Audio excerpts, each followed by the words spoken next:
आज हम पढ़ते हैं उपसर्ग के बारे में। उपसर्ग से पहले हम देखते हैं कि उपसर्ग कहाँ से आया है, कहाँ से इसकी उत्पत्ति हुई है, ये उपसर्ग शब्द कहाँ से लिया गया है। तो हम देखते हैं, शब्द भेद को पहले समझते हैं। शब्द भेद, हिंदी के शब्द भेद, हिंदी के शब्द भेद, हिंदी के शब्द भेद। जैसा कि हम जानते हैं, हिंदी के दो शब्द होते हैं, एक हमारा सार्थक शब्द और एक हमारा निरर्थक शब्द। सार्थक शब्द और निरर्थक शब्द। हम सार्थक शब्द और निरर्थक के शब्द के बारे में पढ़ चुके हैं। अब सार्थक शब्द को देखते हैं। सार्थक शब्द को तीन रूपों में दर्शाया गया है। एक रचना के आधार पर,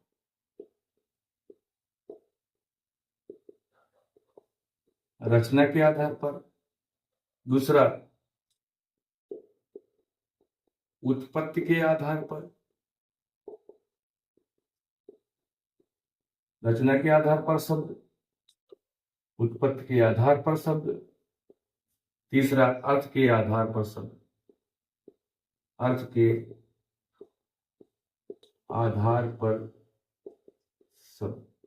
हमने देखा कि हिंदी के शब्द भेद जो हैं उसमें दो हैं, सार्थक शब्द और निरर्थक शब्द। तो हमने देखा कि सार्थक शब्द को तीन भागों में बांटा गया।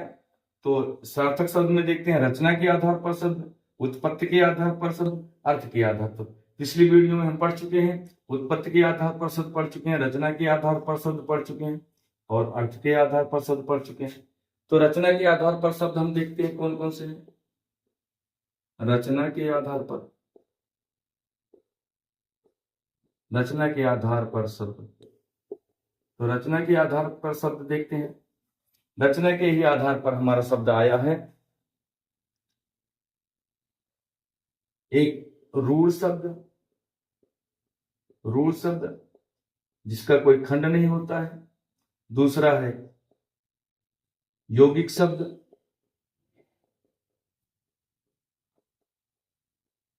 जो दो शब्दों से मिलकर बना होता है। तीसरा है योग रूढ़ शब्द, योग रूढ़ शब्द जो दो या दो से अधिक शब्दों से मिलकर बनता है, परंतु उसका अर्थ किसी एक विशेष के लिए प्रयोग किया जाता है। इस तरह से हमने देखा। अब हम देखते हैं कि रूढ़ शब्द, यौगिक शब्द और योग रूढ़ शब्द। तो अब हमारे इसी रचना के आधार पर शब्द में हमारा था यौगिक शब्द, पहला था रूढ़ शब्द, दूसरा था यौगिक शब्द, तीसरा था योग रूढ़ शब्द। तो हम देखते हैं यौगिक शब्द, यौगिक शब्द से ही हमारी उत्पत्ति उपसर्ग की हुई। तो यौगिक शब्द के चार प्रकार हैं। यौगिक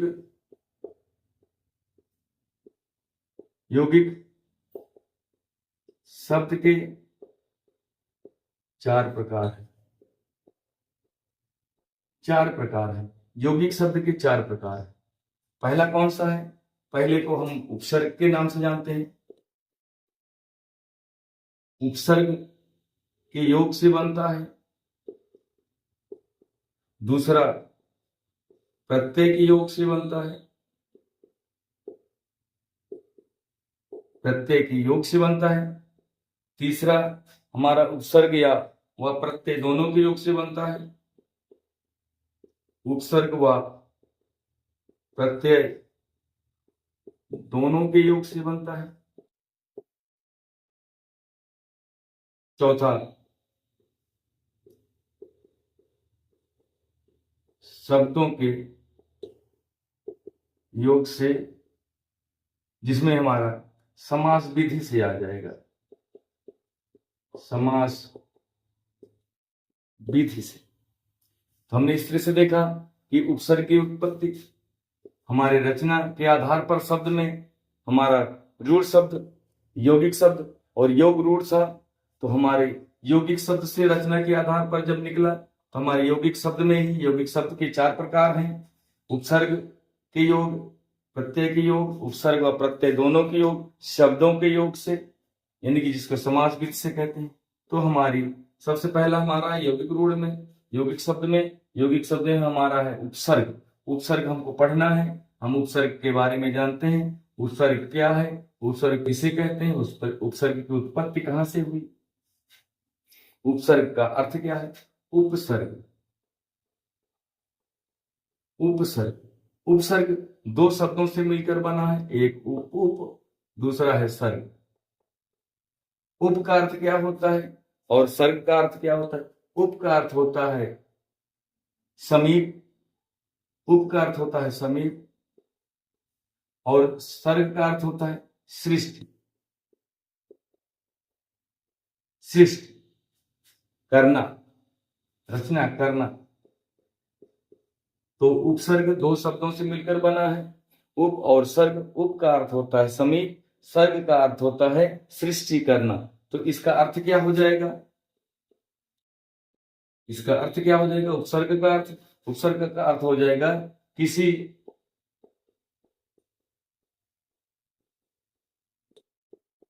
शब्द के समीप,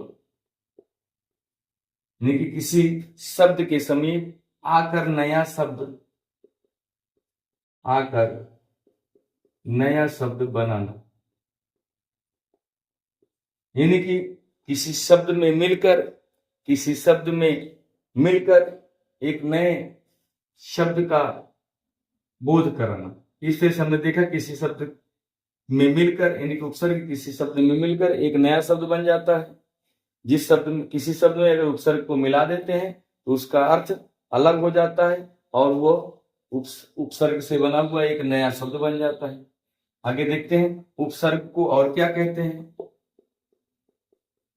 उपसर्ग को हम लोग और किस नाम से जानते हैं, उपसर्ग को आदि प्रत्यय के नाम से भी जानते हैं। आदि प्रत्यय, ये प्रत्यय अलग है, इसको उपसर्ग को आदि प्रत्यय के नाम से भी जानते हैं। आदि माने होता है पहले। आगे देखिए उत्पत्ति सूचक, व्युत्पत्ति सूचक प्रत्यय, एक आदि प्रत्यय, व्युत्पत्ति सूचक, व्युत्पत्ति सूचक प्रत्यय, रचनात्मक प्रत्यय, रचनात्मक प्रत्यय। इसको हम प्रत्यय को आदि प्रत्यय, व्युत्पत्ति सूचक प्रत्यय, रचनात्मक प्रत्यय के नाम से भी, प्रत्यय के नाम की रचनात्मक प्रत्यय के नाम से भी जाना जाता है, नाम से भी जाना जाता है। यानी कि हमने देखा कि प्रत्यय को आदि प्रत्यय, व्युत्पत्ति सूचक प्रत्यय, रचनात्मक प्रत्यय के नाम से भी जाना जाता है। उपसर्ग की परिभाषा देख लेते हैं। उपसर्ग की परिभाषा, उपसर्ग की परिभाषा, उपसर्ग की परिभाषा क्या है, उपसर्ग की परिभाषा क्या है। वे शब्दांश, वे शब्दांश, यानी कि वे शब्दांश का मतलब वे शब्दों के अंश, वे शब्दांश जो किसी शब्द के, जो किसी शब्द के पहले जुड़कर,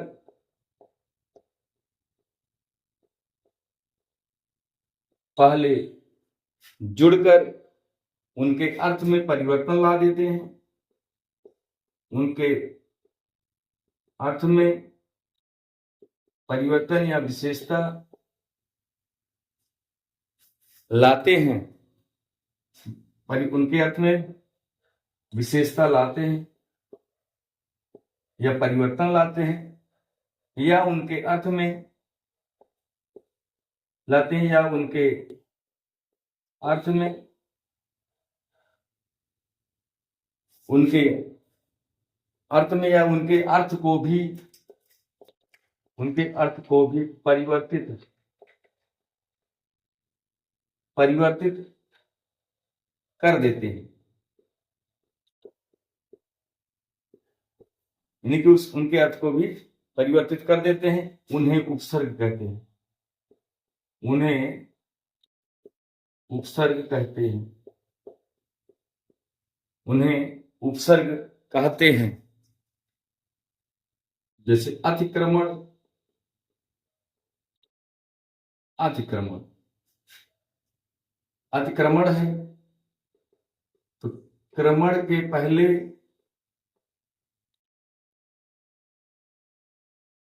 अति उपसर्ग है। ये अति शब्द जो है क्रमण के पहले आकर ये अति उपसर्ग है। उपकार,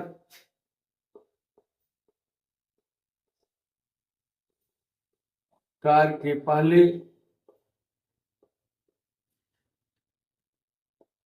उप उपसर्ग है।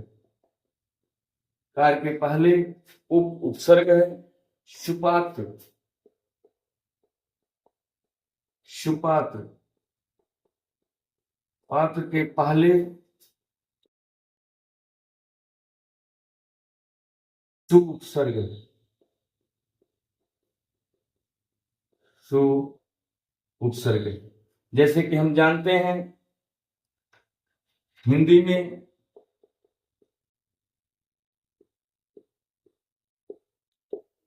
तीन प्रकार के उपसर्ग होते हैं।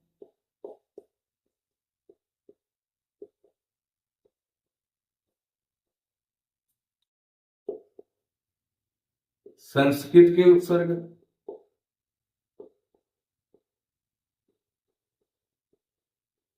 दूसरा हिंदी के उपसर्ग,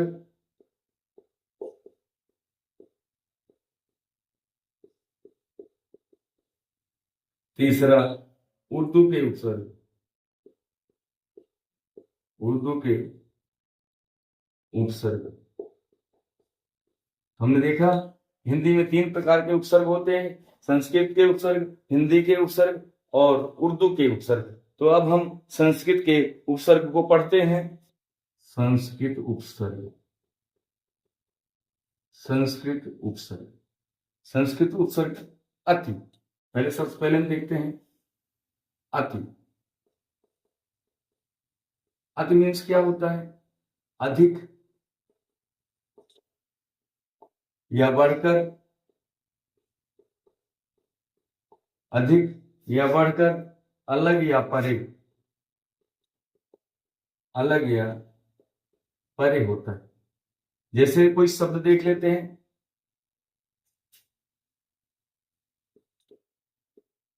अत्याचार, ये दो शब्दों से मिलकर बना है अति धन, अति आचार, अत्यंत, अत्यंत, अतिक्रमक, अतिक्रमक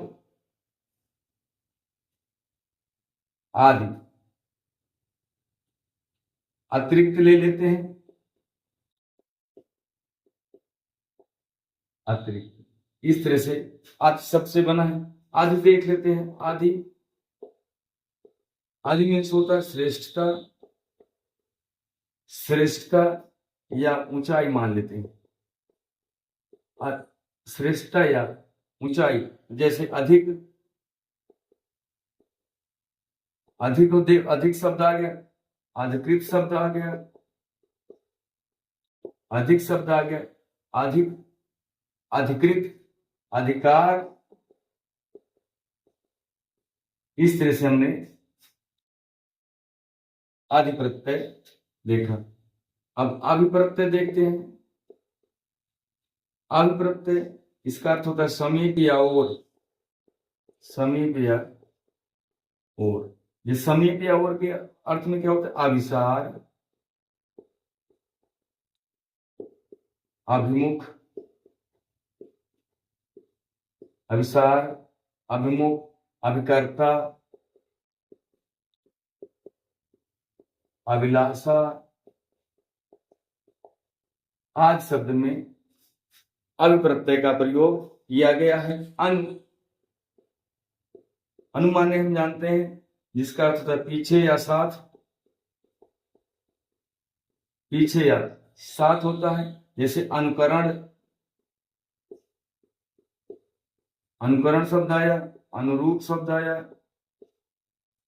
अनुकरण शब्द, अनुरूप शब्द, अनुवाद, आगे देखते हैं अपशब्द। अप का अर्थ होता है अलग, अलग या अभाव। इसके बारे में देखते हैं अपकीर्ति, अपयश, अपकीर्ति, अपयश आदि अपशब्द, अपशब्द आदि जो है शब्द होते हैं। आगे देखते हैं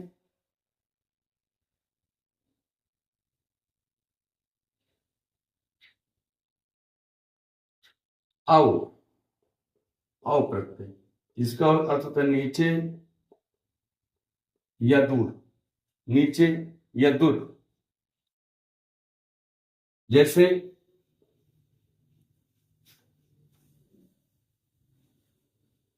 अवगुण, अवगुण हो गया, अवसाद हो गया, अवगुण हो गया, अवसाद हो गया, अवकाश हो गया। ये औ संस्कृत शब्द के उपसर्ग हैं। आ देखते हैं, आ में क्या आता है? तक, इधर। आ का अर्थ होता है तक या इधर। इसके शब्द कैसे बनेंगे? जैसे आक्रांत, आक्रांत शब्द हो गया, आक्रोश शब्द हो गया। आक्रांत शब्द हो गया, आक्रोश शब्द हो गया, आमरण शब्द हो गया। इस तरह से हमने देखा आ प्रत्यय को। अब देखते हैं उदया, उद प्रत्यय को। उदया, उत प्रत्यय को। उदया, उत प्रत्यय का अर्थ क्या होता है? उदया, उत प्रत्यय का अर्थ होता है ऊपर या श्रेष्ठ, ऊपर या श्रेष्ठ की स्थिति में उदया, उद का प्रयोग किया जाता है। जैसे उद्भव, उत्तीर्ण, उद्भव,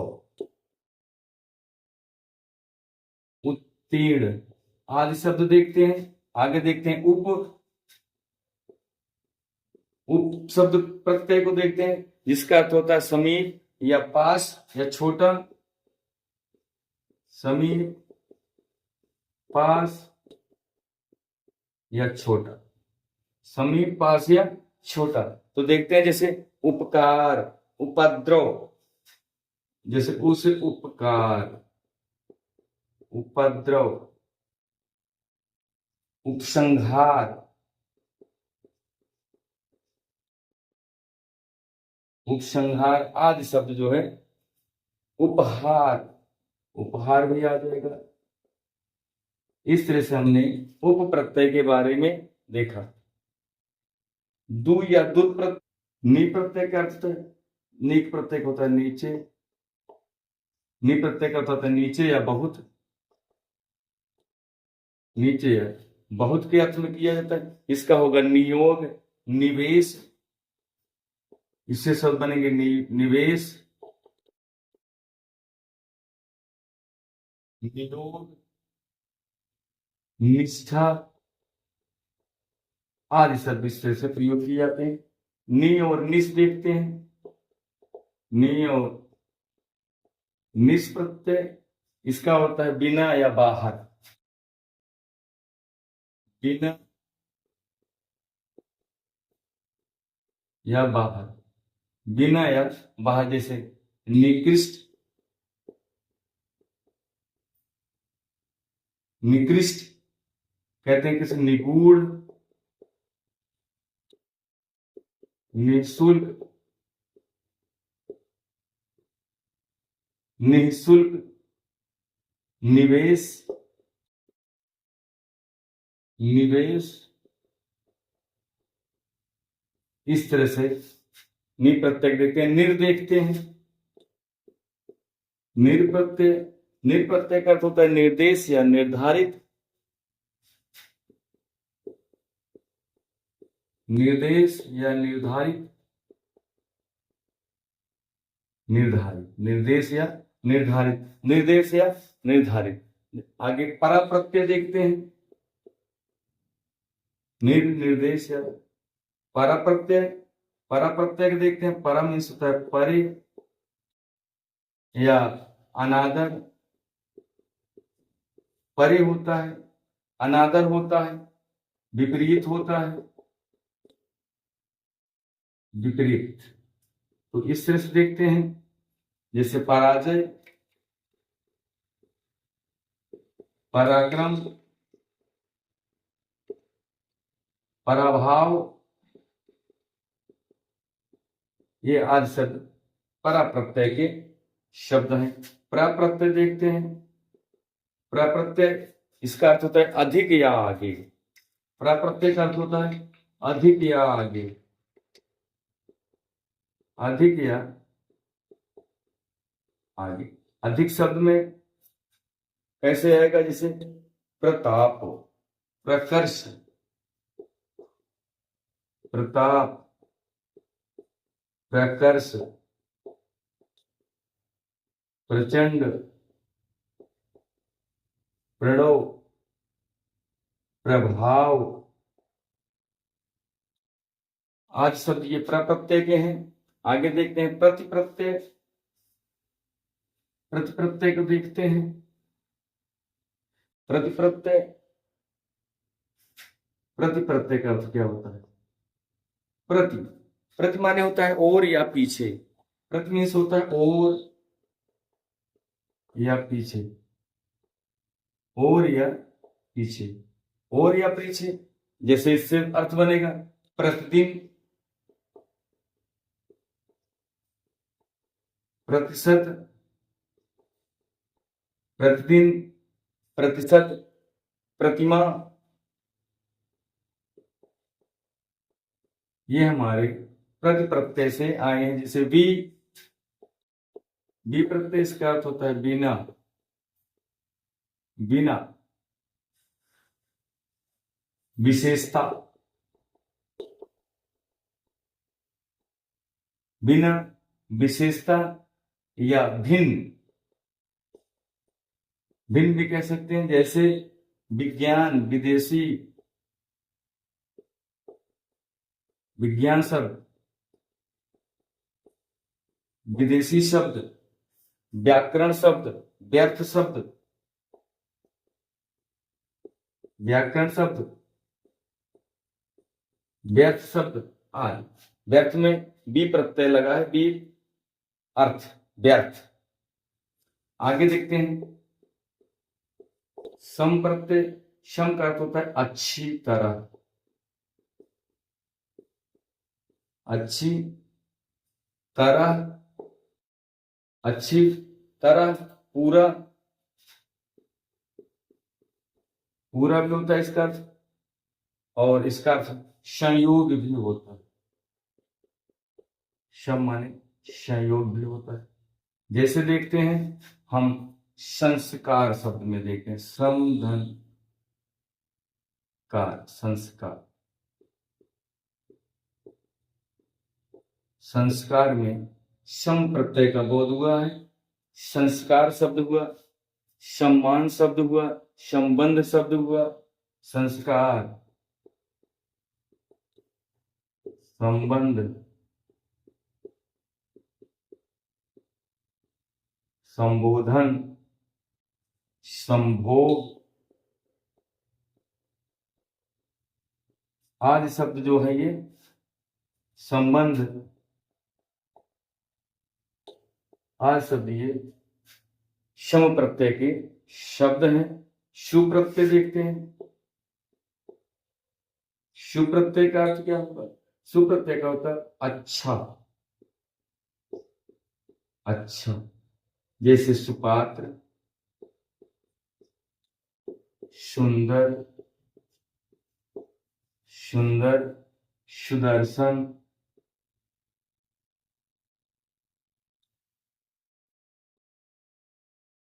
सुदर्शन, सुशासन,